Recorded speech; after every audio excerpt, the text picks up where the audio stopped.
Hi good morning. 10 के दमदार trades में आप सबका स्वागत है। आज है थर्सडे, वीकली ऑप्शंस एक्सपायरी का दिन। एक दिन की छुट्टी के बाद हम लोग लौटे और इस एक दिन की छुट्टी के बीच में हुआ क्या, यूएस में एक रिलेंटलेस सेलिंग कंटिन्यूड रही।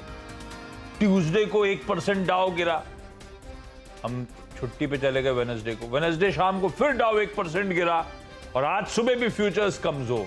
इस तरह से प्रॉफिट टेकिंग का सिलसिला यूएस में तूल पकड़ रहा है और इसीलिए क्योंकि फेड के तमाम एफओएमसी मेंबर्स की स्पीचेस, उन स्पीचेस में उन लोग के बहुत हॉकिश कमेंट्रीज वो और मूड बिगाड़ रही थी। वो एक और बहाना बन गया प्रॉफिट टेकिंग। और इन सब बीच में इंडिकेशंस ये थे कि भारतीय बाजार की जब आज कामकाज की शुरुआत होगी तो हम होंगे भाई 350 से 400 पॉइंट के दबाव के साथ ट्रेड की शुरुआत होगी। ये एसजेएक्स निफ्टी इंडिकेट कर रहा था, ये कैलकुलेशन शो भी कर रहा था। तो शुरुआत हुई, पर जिस तर्ज पे एसजेएक्स निफ्टी ट्रेड कर रहा था उतनी कमजोर शुरुआत नहीं हुई। वो पहली अच्छी बात थी। 250 पॉइंट नीचे हम खुले फिर भी, और लेकिन वो कहां 400 पॉइंट तक के दबाव के इंडिकेशंस, 250 पॉइंट नीचे खुलना और उसके बाद इस समय महज 150 पॉइंट की कमजोरी के साथ निफ्टी इस समय कामकाज करता हुआ। और इसमें भी आज की ट्रेडिंग सेशन की हाईलाइट बना हुआ है, ऑफ लेट हाईलाइट बना हुआ है। इवन ट्यूसडे की हाईलाइट था वो निफ्टी बैंक, जिसका आउट परफॉर्मेंस तगड़ा था, जिसको लेकर स्ट्रीट का कन्विक्शन ज्यादा था। निफ्टी बैंक जब 400 पॉइंट निफ्टी गिरने की बात कर रहा था, इसके इंडिकेशन से 1200-1300 पॉइंट गिरेगा। इन ग्रीन होके आ चुका है निफ्टी बैंक।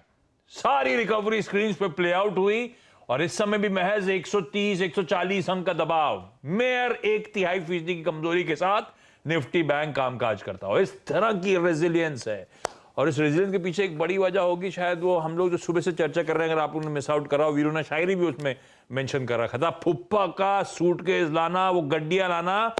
फ्राइडे ट्यूसडे को फुप्पा ने 4100 करोड़ रुपए की कैश मार्केट में बाइंग करी। वायदा बाजार के आंकड़े पॉजिटिव थे और ये आज भी रिकवरी शायद उसी बात का कन्विक्शन, कॉन्फिडेंस है। और शायद आज भी फुप्पा मन में नहीं है कि लेके जाए कुछ ज्यादा। वीरू 45 मिनट्स। अच्छा, एक चीज और, वीरू के पास जाऊं उससे पहले और रेजिलियंस की कुछ हाइलाइट्स देता हूं।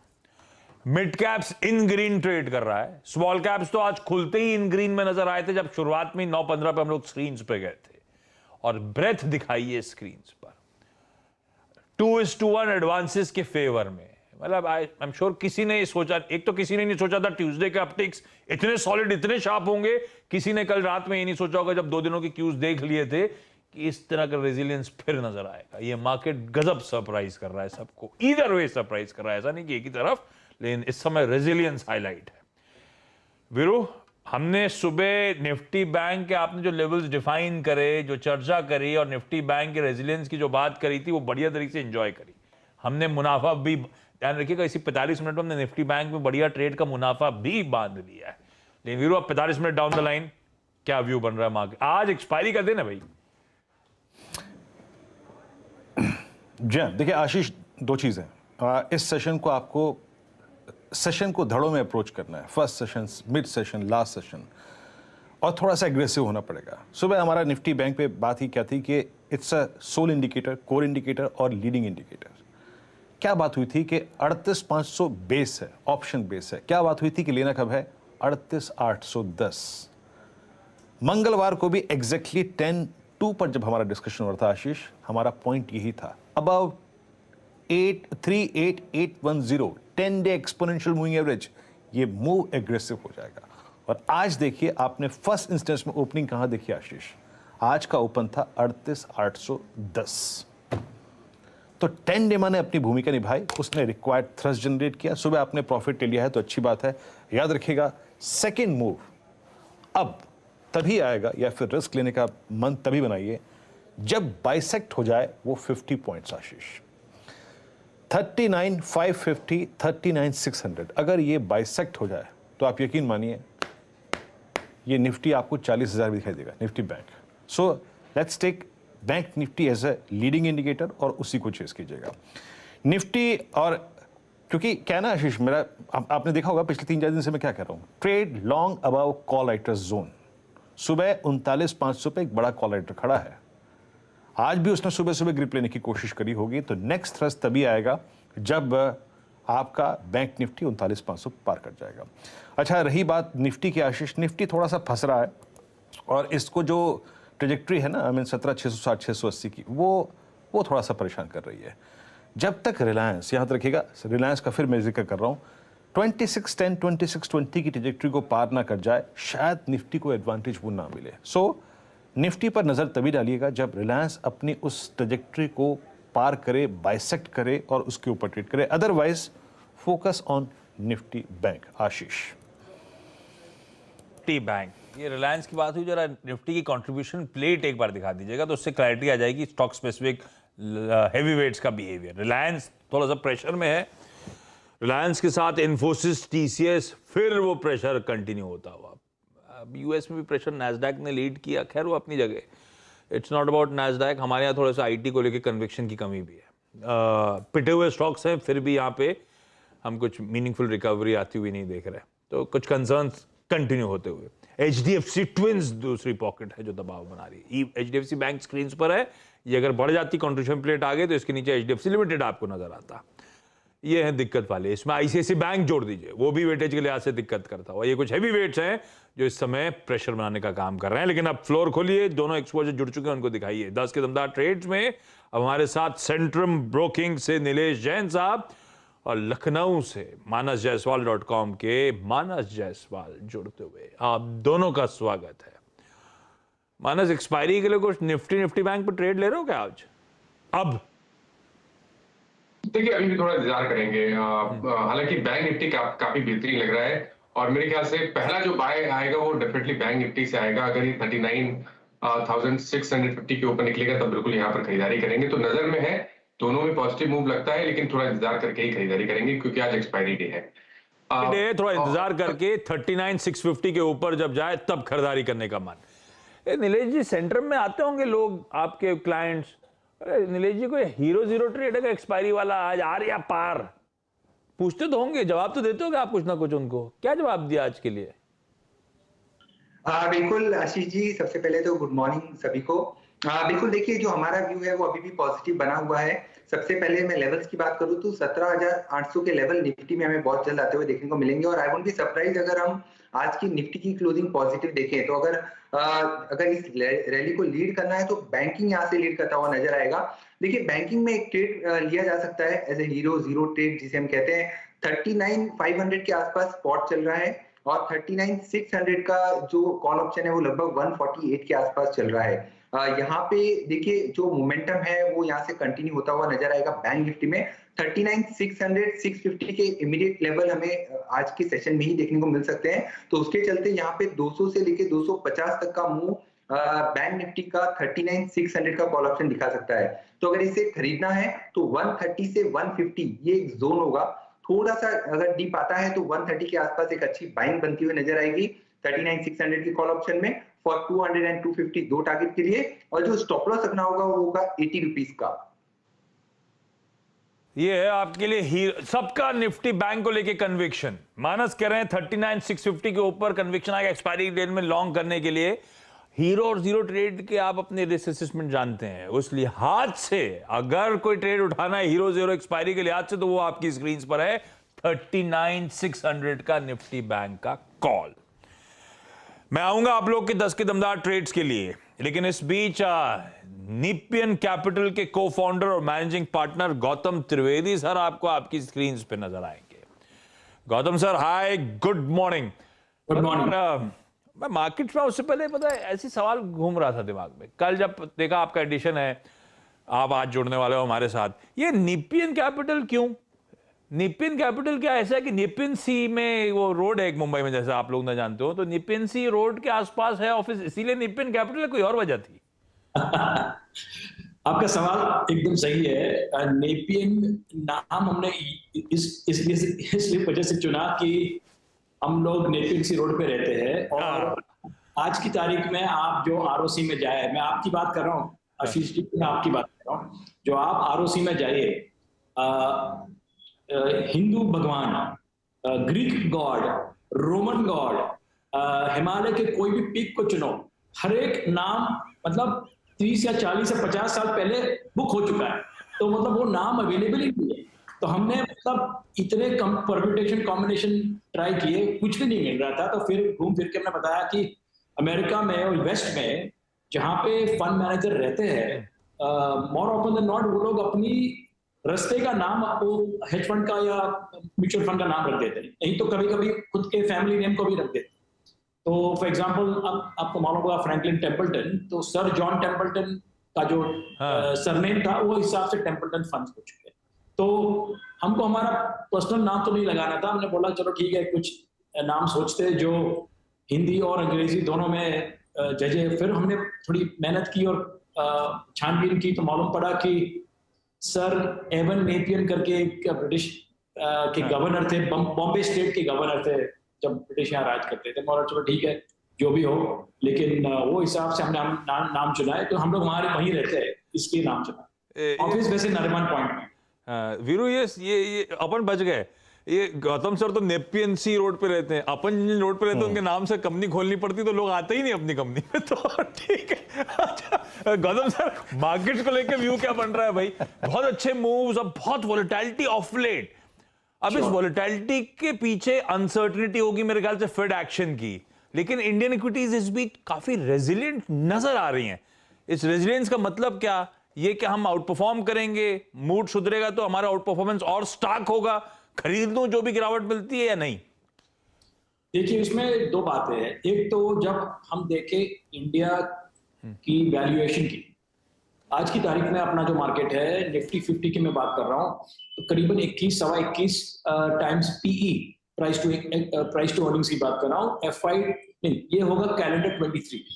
और आप जो इंडिया को कंपेयर करें विद MSCI इमर्जिंग मार्केट या MSCI चाइना, तो वी आर एट 100% 100% प्रीमियम पे हम लोग ट्रेड कर रहे हैं। तो वो नेगेटिव हो गया कि हिस्टोरिकली ऑफ कोर्स हमारा मार्केट आप देखिए तो ऑलवेज प्रीमियम पे ट्रेड कर रहा है और कर रहा था इतने वर्षों से। लेकिन ये जो भी प्रीमियम चल रहा है 100% प्रीमियम, मतलब डबल वैल्यूएशन, वो मुझे लगता है काफी महंगा है। तो वो ये एक बात होगी। दूसरी बात ये है कि जब हम विश्व में देखें, यूरोप को देखो, अमेरिका को देखो, चाइना को देखो, और जो ओरिजिनल आपको याद है गोल्डमैन सैक्स ने ब्रिक्स नाम का रिपोर्ट निकाला था करीबन 12-13 साल पहले, जहाँ पे उन्होंने बोला था कि नेक्स्ट ग्रोथ ग्लोबल में, विश्व में आएगा from Brazil, Russia, India and China. तो जो ब्रिक्स इकोनॉमीज है उनमें से आप देखिए तो ब्राजील में ज्यादातर इंटरेस्ट नहीं है, रशिया में तो चांस ही नहीं है, जब तक की लड़ाई जारी रहेगी तो किसी को इंटरेस्ट नहीं है रशिया में पैसा डालना। China has its own share of problems, Covid की इश्यूज है, सप्लाई चेन बॉटलनेक्स है, सरकारी पॉलिसीज वहाँ मतलब काफी स्ट्रिक्ट है। तो उसकी वजह से इंडिया मुझे लगता है कि एक ही देश रह गया है जहाँ पे बड़े पैमाने पे इन्वेस्टमेंट हो सकता है। अभी आज देखिए, आज की तारीख में इंडिया भी विश्व में 4 नंबर पे आ गया है from a market cap, total market cap perspective. तो पहला नंबर है अमेरिका का, फिर चाइना, फिर जापान और फिर हांगकांग, और फिर आता है इंडिया। लेकिन इंडिया को मैं चौथे नंबर पे क्यों रख रहा हूँ? क्योंकि चाइना और हांगकांग एक ही हो गए। तो effectively we are the 4th largest liquid biggest market in the world. तो उसकी वजह से मुझे लगता है कि विश्व के जो बड़े इन्वेस्टर्स हैं वही सोच रहे हैं कि हमने करीबन $40 बिलियन का सेलिंग किया पिछले साल अक्टूबर से इस साल जून तक, और इसके बाद मुझे लगता है जो पैसा लौट के आ रहा है वापस, और वो अच्छी बात है अपने देश में। गौतम सर, मैं अभी इनफैक्ट 3-4 रोज पहले जब आपके स्टेटमेंट्स पढ़ रहा था, आपके इंटरेक्शंस पढ़ रहा था, and specially with CNBC TV 18, आपने एक बात कही थी कि जैक्सन होल सिंपोजियम से जो भी अगर आप देखें कमेंट्स निकल के आएंगे वो काफ़ी क्रिटिकल रहेंगे मार्केट के नेक्स्ट फेज के लिए, उसका बेस या फिर उसका टॉप निर्धारित करने के लिए। लेकिन पोस्ट दिस कमेंट्स और पोस्ट दिस आउटकम एक बड़ा डिफरेंशियल क्रिएट हो गया सर। अगर आप मैं इस 3 दिन की प्राइस परफॉर्मेंस को देखूं, Monday, Tuesday and Wednesday we are still trading at day high. इस डिफरेंशियल पे आपका टेक क्या है? ह्यूज कैश इस वक्त चेस कर रहा है इंडियन मार्केट्स को, और लिक्विडिटी कहीं भी परसिस्ट करेगी, चाहे यूएस में, चाहे वो इमर्जिंग मार्केट्स में, वो किसी ना किसी चीज को चेस कर रही है, और वो इंडियन मार्केट्स को चेस कर रही है। क्या ये क्रम लिक्विडिटी का इंडियन मार्केट्स को चेस करने का आपको लगता है कंटिन्यू करेगा?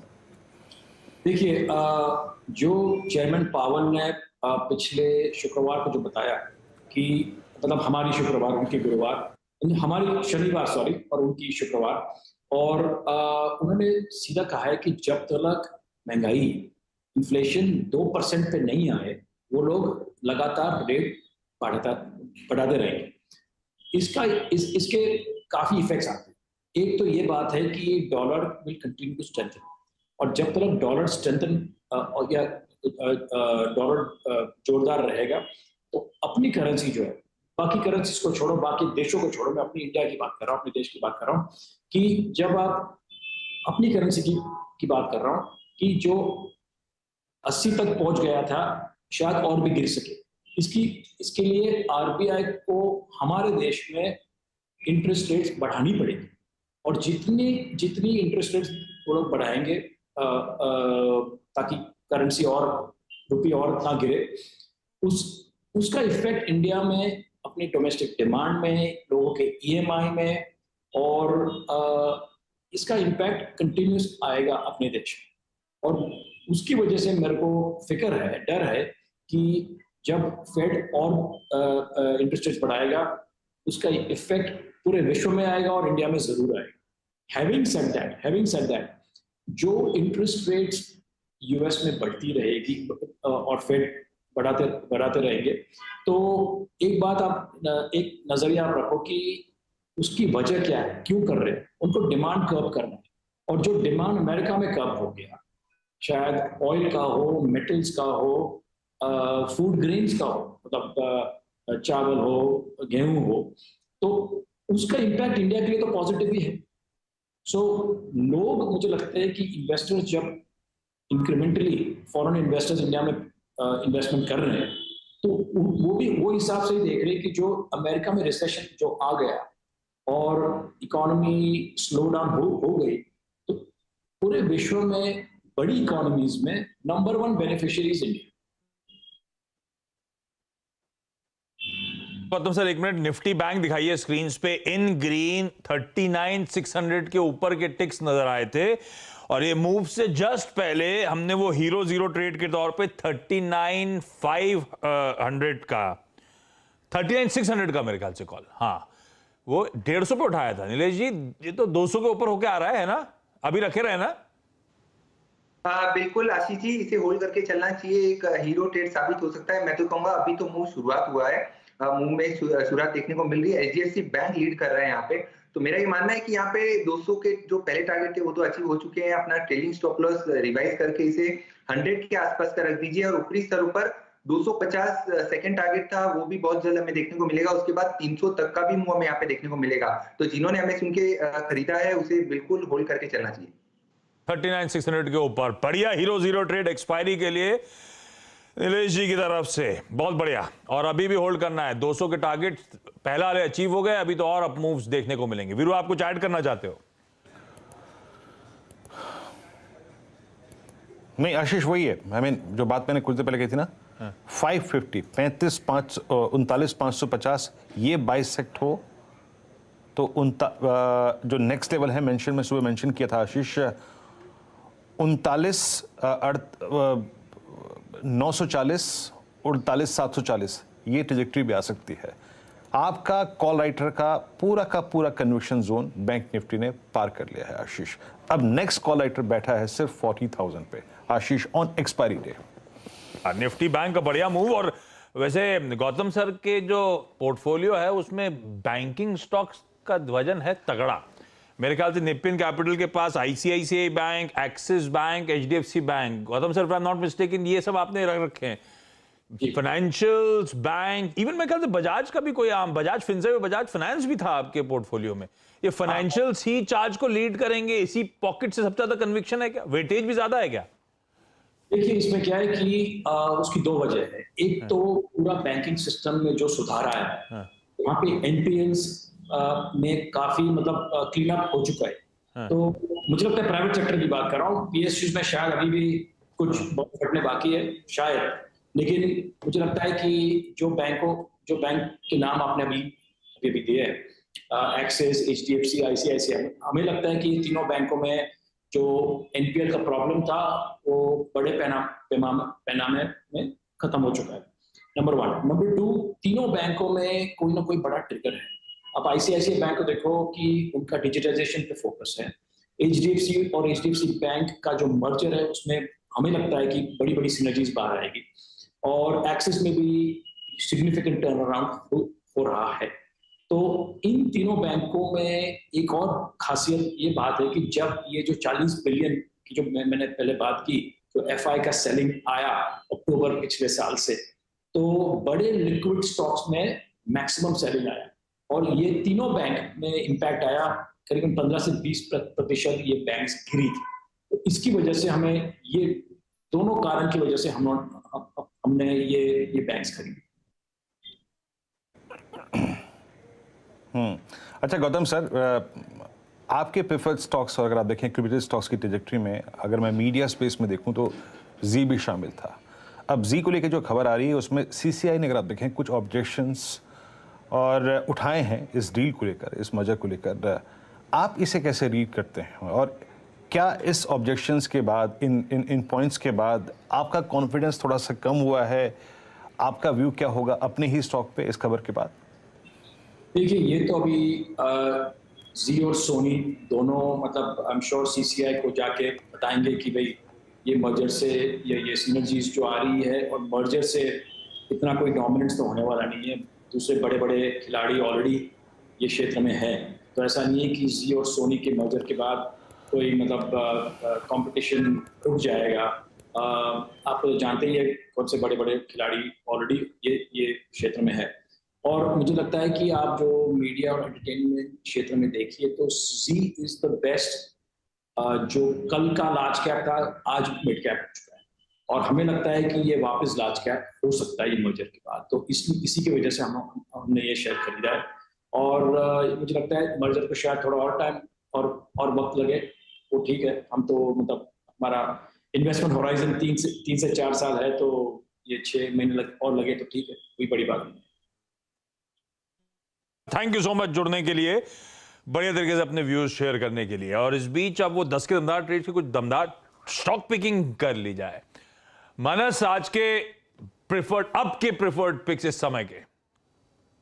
देखिए, इस समय के जो प्रेफर्ड पिक है उसमें सबसे पहले तो टाटा कंज्यूमर पे नजर है, क्योंकि यहाँ पर करीब 15-20 सेशन के कंसोलिडेशन के बाद हमने 820 के ऊपर का ब्रेकआउट देखा है। तो टाटा कंज्यूमर में खरीदारी करेंगे, करंट लेवल्स पे खरीदारी करिए। स्टॉप लॉसेस रहेंगे 815 रुपए के, और 860 रुपए के टारगेट आप यहाँ पर सेट कर सकते हैं। और दूसरे स्टॉक में नजर पे जो है वो है मारुति का। देखिए, मारुति में लास्ट सेशन में भी हमने बहुत ही बढ़िया बाइंग देखी थी, और आज फाइनली 9200 के ऊपर स्टॉक निकला है। पहले ध्यान रखिए तो 91-95 के हाईज थे, उसको मारुति ने ब्रीच किया है। मेरा समझना है कि अब यहाँ से 400 रुपए की तेजी देखने को मिलेगी। तो मारुति के लिए 9600 के टारगेट के लिए खरीदारी करिए 9000 रुपए की स्टॉप लॉस के साथ। जी ओके, तो देखिए आज हमने सुबह सुबह जो ट्रेड्स किए उसमें बैंक्स सबसे प्रेफर्ड थे। शुभम की कॉल थी टाटा कंज्यूमर, वो क्या गजब का स्विंग देखी गई। आज ऑप्शंस में इंपैक्ट, आशीष आप यकीन मानिए अव्वल दर्जे का है, बहुत स्ट्रॉन्ग।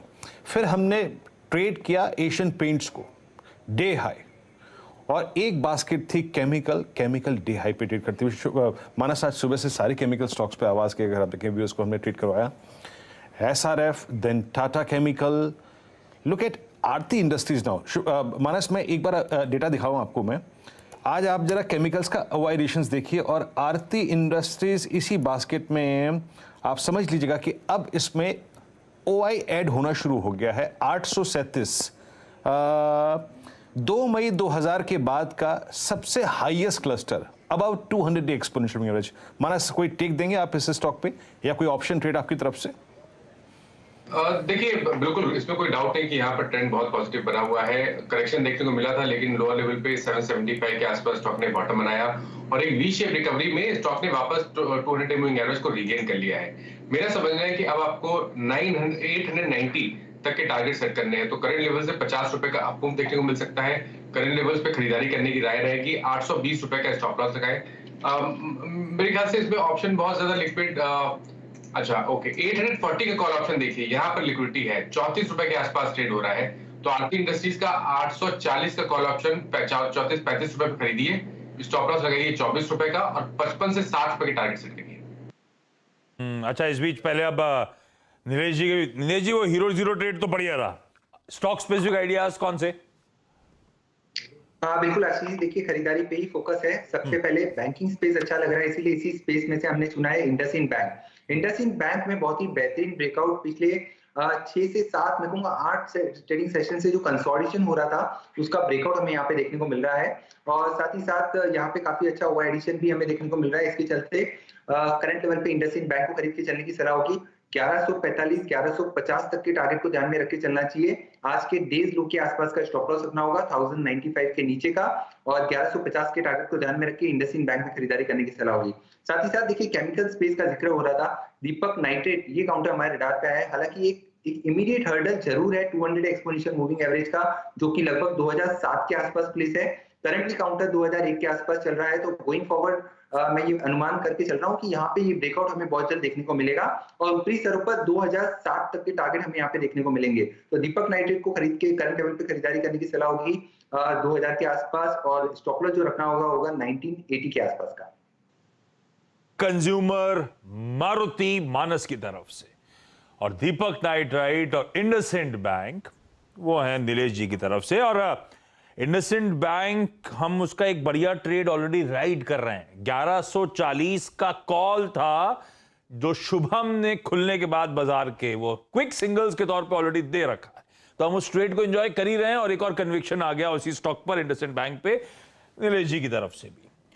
मानस के एक बढ़िया टीवीएस मोटर के ट्रेड को भी 4 के चौके का हम एंजॉय कर रहे हैं, वो अच्छा ग्रिप में आ रहा है धीरे धीरे ट्रेड। सारे ऑटो स्टॉक्स बहुत बढ़िया मूव, और टीवीएस मोटर्स देखिए क्या बढ़िया ट्रैक्शन पिकअप कर रहा है। इसको हम लोग ने 4 का चार्ट ये एफएनओ सुपरस्टार के तौर पे मानस ने मेंशन करा था। 1007 पे था मेरे ख्याल से, 1040 के लक्ष्य हैं लेकिन इस पे तो बढ़िया ट्रेड्स आज एक्सपर्ट्स की तरफ से तेजी की तरफ सारे के सारे हमने एंजॉय करे। ऐसे बाजार में खुलने से पहले ही कन्विक्शन था पूरे के पूरे इस पैनल का कि गिरावट में आप बढ़िया बढ़िया स्टॉक आइडेंटिफाई करी खरीदिए, और सारे ट्रेड्स अच्छे ग्रिप में आ रहे हैं। चलिए अब जरा सवाल दिखाइए स्क्रीन पे।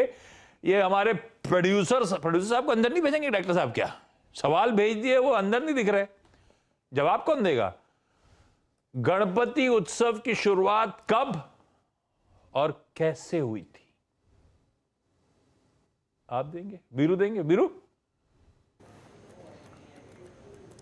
नहीं आशीष, मैं मतलब पढ़ा मैंने बहुत, बट मेरे पास बहुत एक सटीक और रीजनेबल जवाब नहीं है, इसलिए मैं अपने आप को रेस्ट्रिक्ट करूंगा कुछ टिप्पणी करने से। मेरे ख्याल से पढ़ा है, इसका आंसर स्मार्टली दे दिया है।